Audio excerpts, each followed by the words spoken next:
Bobby Chemmanur international jeweller. പ്രദേശത്തെ കുടുംബങ്ങൾക്കും കൃഷിക്കാർക്കും വലിയ കുളം ഉപകാരപ്രദമാവുമെന്ന് മുൻ കൗൺസിലർ അബ്ദുൽ നാസർ. നവീകരണം പൂർത്തിയാക്കിയാൽ 500-ലധികം വരുന്ന കുടുംബങ്ങൾക്കും കൃഷിക്കാർക്കും വലിയ കുളം ഉപകാരപ്രദമാവുമെന്ന് മുൻ കൗൺസിലർ അബ്ദുൽ നാസർ പറഞ്ഞു. കൂടാതെ വൈകുന്നേരങ്ങളിൽ ആളുകൾക്ക് ചിലവഴിക്കാൻ പറ്റുന്ന ഒരു പദ്ധതിയും ഇതിനോടൊപ്പം ഉണ്ടെന്നും കുളത്തിൽ നീന്തൽ പരിശീലനം നടത്താൻ സാധിക്കുമോ എന്നതടക്കം പരിഗണനയിൽ ഉണ്ടെന്നും അദ്ദേഹം പറഞ്ഞു. ഇത് ഈ പ്രദേശത്തെ വലിയ കുളം എന്ന് പറഞ്ഞാൽ ഏതാണ്ട് 500 കുടുംബങ്ങൾക്ക് ഇവിടെ ഇതുമായി ഉപയോഗമുണ്ട്.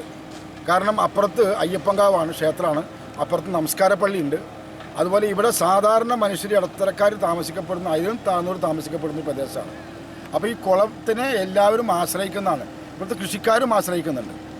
അപ്പോൾ ഇത് നവീകരിക്കുന്നതിന് വേണ്ടിയുള്ള ഒരു പദ്ധതിയുമായി ഞങ്ങൾ മുന്നോട്ട് പോയി. അതിൻ്റെ പണം അനുവദിച്ചു. നിലവിലേക്ക് അതിൻ്റെ വർക്ക് ആരംഭിക്കപ്പെട്ടു. നിലവിലെ കൗൺസിലറായിട്ടുള്ള ആഫിയ നൌഷാദ് അതിൻ്റെ പ്രാരംഭ പ്രവർത്തനവുമായി അദ്ദേഹം മുന്നോട്ട് പോയിക്കൊണ്ടിരിക്കുകയാണ്. ഇതിലേക്ക് ഒരു റോഡാണ് ഇനി ആവശ്യമെന്നും അത് നഗരസഭയിൽ അറിയിച്ചിട്ടുണ്ടെന്നും വാർഡ് കൗൺസിലർ ഫാഫിയ പറഞ്ഞു.